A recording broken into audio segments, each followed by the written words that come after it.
The biting chill of the Canadian wind whipped through the towering pines of the national forest, a familiar companion to Dave Thompson on his solitary walks. He relished the solitude, the rugged beauty of the untamed wilderness. But nature, in all its majestic glory, is a fickle mistress, and that day it had a cruel lesson in store for him. One moment he was navigating a well-trodden path along the cliffs. The next, the rain-slicked earth gave way beneath his boots. The world became a dizzying blur of green and brown as he tumbled, his body ragdolling down the steep incline. The sharp crack of rock against his skull was the last sound he heard before the icy shock of the fast-running river swallowed him whole. Consciousness returned, not with a jolt, but as a slow, agonizing seep. He lay on a muddy bank, the world a symphony of pain and confusion. A relentless rain, cold and heavy, plastered his hair to his face and soaked through his clothes, chilling him to the bone. He pushed himself up, his muscles screaming in protest, a wave of nausea washing over him. A sticky warmth trickled down his temple, and when he raised a trembling hand to his head, his fingers came away, slick with crimson. He didn't know how far the river had carried him, how long he had been unconscious.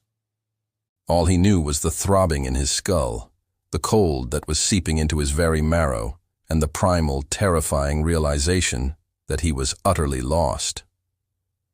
The rain intensified, each drop a tiny hammer against his already pounding head. He needed shelter, and he needed it now.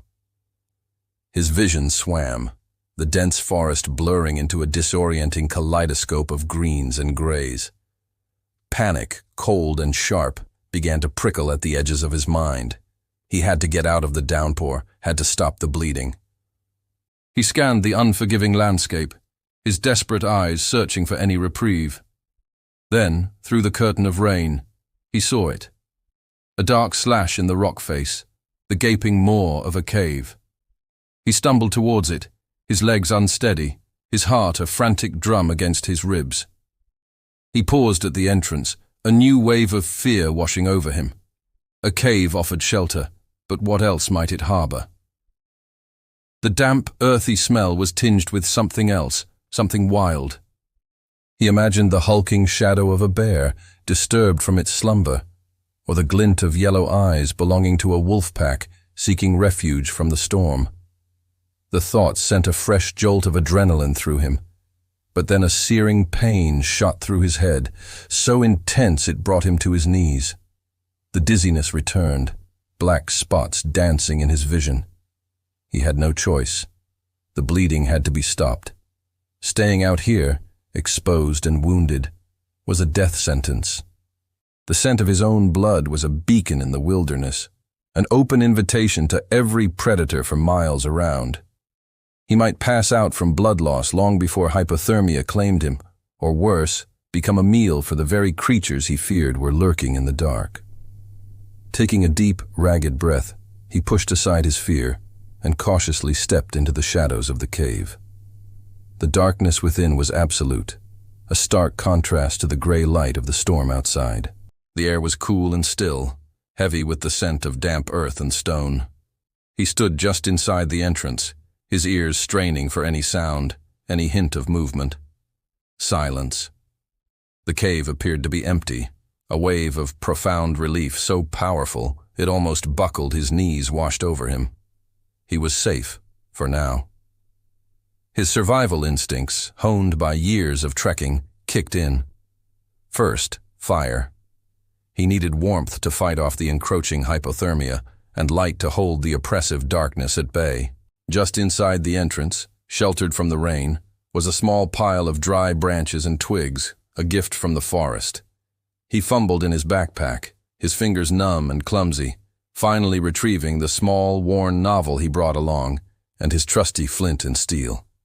Tearing a few pages from the book, he created a small pile of tinder. A few sharp strikes of the flint, a shower of sparks, and a tiny flame flickered to life, greedily consuming the paper before catching onto the twigs.